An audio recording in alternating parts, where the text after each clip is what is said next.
Hello my fellow chemists. In this video we're going to take a look at the non-metals in the periodic table. This is labeled as a basic video because there is no background information that you need to understand to follow everything that I'm going to go over in the lecture.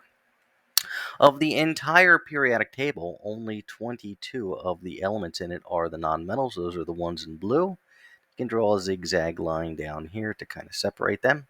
And the only other exception to those is hydrogen, all the way over here on the left-hand side. That is also a non-metal. If you take a look at one of the clusters of non-metals here, starting with carbon, nitrogen, phosphorus, sulfur, bromine, chlorine, fluorine, oxygen, and nitrogen, those along with hydrogen, those elements make up the bulk of organic chemistry.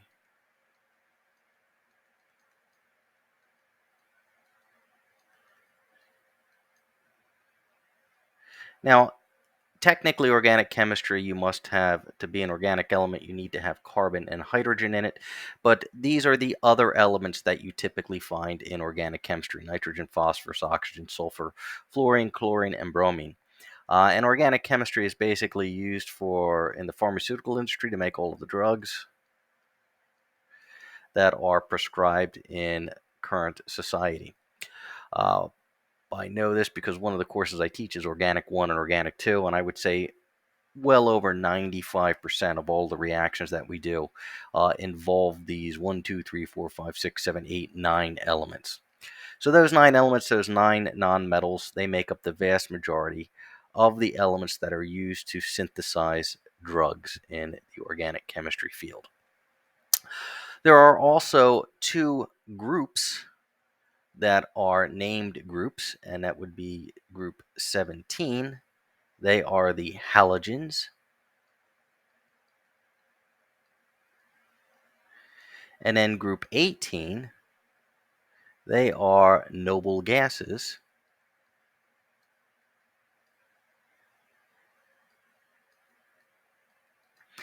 And some of their properties are the noble gases. They were some of the latest elements to be found, the elements in group 18.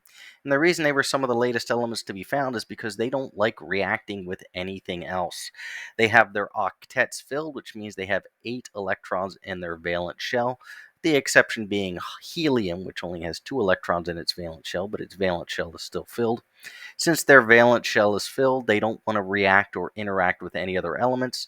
And the way that chemists discover elements is usually by getting them to react with something else.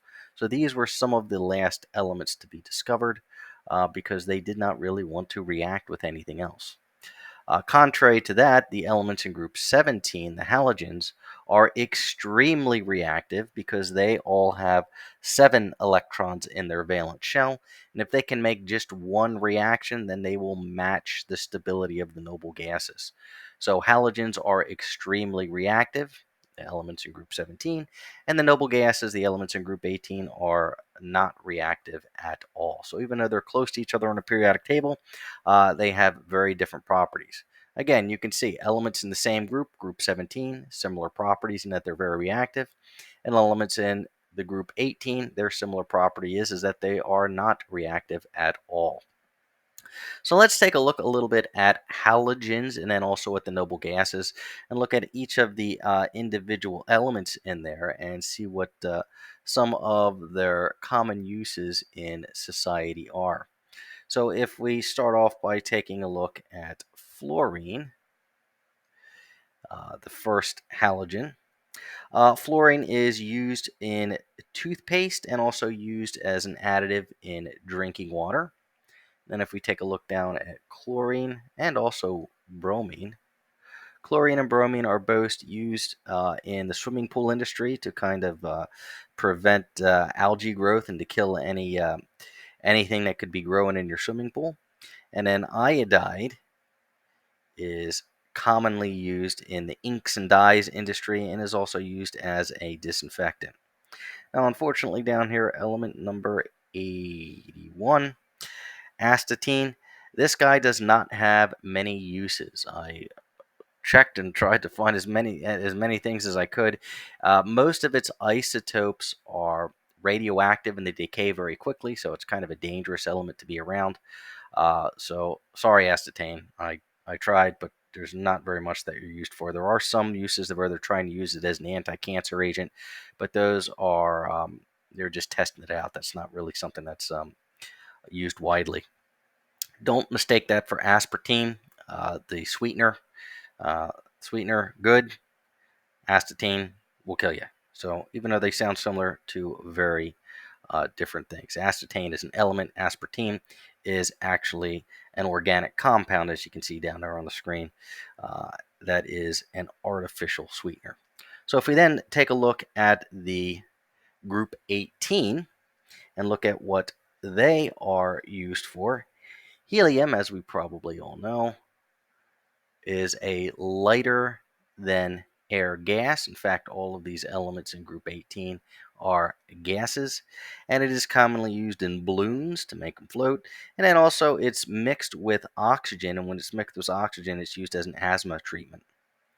We then take a look at neon, second element in the noble gases. Neon is used with sodium vapor lamps, and it's kind of what they talk about when you have the neon lamps, the bright colored lamps. Argon is the common carrier gas in chromatography.